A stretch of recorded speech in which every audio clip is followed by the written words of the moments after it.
आप सबका स्वागत है। आज मैं आपको फिर से एक कथा मुनि लोमश जी व इंद्रधुमन राजा के संवाद को सुनाऊंगी, जिसमें शिव महिमा का वर्णन करते हुए लोमश के पूर्व जन्म की कथा भी सुनाऊंगी। कथा सुनने से पहले आप सबसे विनती है, मेरे चैनल को सब्सक्राइब कर घंटी बजाकर लाइक कर दें। चलिए, कथा इस प्रकार है। पृथ्वी पर इंद्रधुमन नाम का राजा हुआ करता था। वह बड़ा ही धर्म प्राणी, ज्ञानी और गुणों का समुद्र था। उसके पुण्यों का गिनना बड़ा ही असंभव था। अपने पुण्य के बल पर वे मानव शरीर से ही विमान पर बैठकर ब्रह्मलोक जा पहुंचे थे। अनेक कल बीतने पर ब्रह्मा जी ने उन्हें कहा, हे राजन, अब तुम फिर से पृथ्वी पर जाओ। वे सुनते ही तुरंत पृथ्वी पर आ गए। उसके बाद इंद्रधनुमन मार्कंडेय मुनि वक्त चिरायु गीधराज और मनवंतर कछुए से मिले और बोले, मुझे ब्रह्मा जी ने स्वर्ग से निकाल दिया है। मैं अपने पतन के कारण लज्जित हूँ। मैं दोबारा स्वर्ग नहीं जाना चाहता हूँ। मुझे कोई ऐसा गुरु बताइए जो मुझे ज्ञान प्राप्ति करा मोक्ष दिला सके। कछुए ने कहा, तुम लोमश ऋषि के पास जाओ। तब वहां पहुंचकर उन्होंने ऋषि के दर्शन किए। वे अपने क्रिया योग जप तप में लगे थे। उनके दाएं हाथ में रुद्राक्ष की माला थी और बाएं हाथ में एक मुट्ठी तिनका।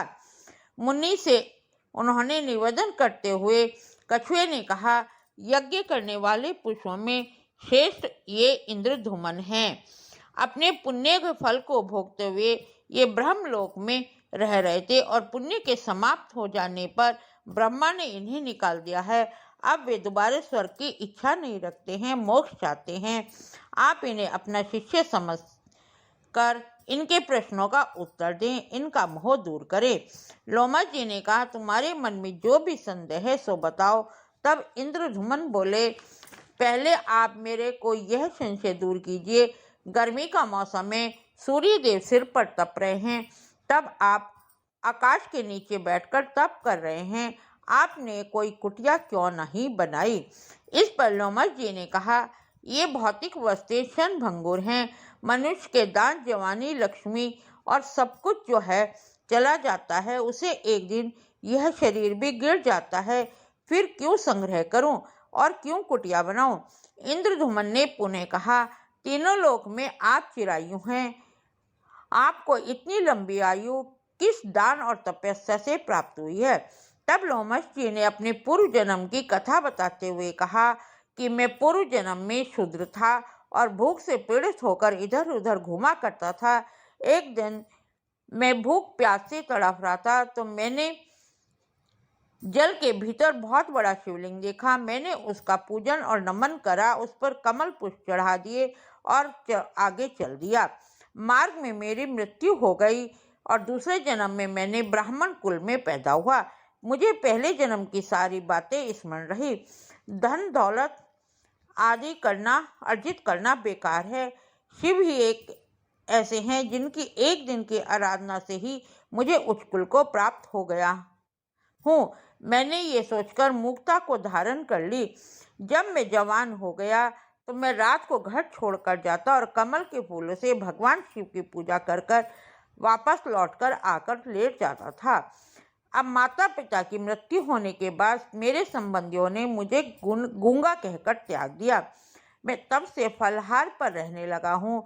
भांति भांति के कमलों पुष्पों से भूतनाथ की पूजा करने लगा। 100 वर्ष के बाद शिव ने मुझे दर्शन दिए। उस समय मैंने याचना की, भगवान मेरी जरा और मृत्यु का नाश हो जाए। शिव बोले, तुम जीवन की कोई सीमा रख लो। मैंने वरदान मांगा, प्रत्येक कल के अंत में मेरे शरीर से एक रोम गिर जाए, सारे रोम गिरने पर ही मेरी मृत्यु हो। उसके बाद मैं आपका गण बन जाऊं, यही वर दें। शिवजी ने कहा, अच्छा ऐसा ही होगा। यह कहकर शिव ने मुझे वरदान दे दिया। तभी से मैं शिव आराधना में लगा हूँ। तुम भी शिव की उपासना करो। शिव उपासना से मनुष्य को मनवांछित फल प्राप्त कर लेता है। ये सुनकर राजा का मोह दूर हो गया। वे मोक्ष प्राप्ति के लिए शिव आराधना में लग गए। मेरी कथा आपको कैसी लगी कृपया करके मुझे कमेंट करके ज़रूर बताएं।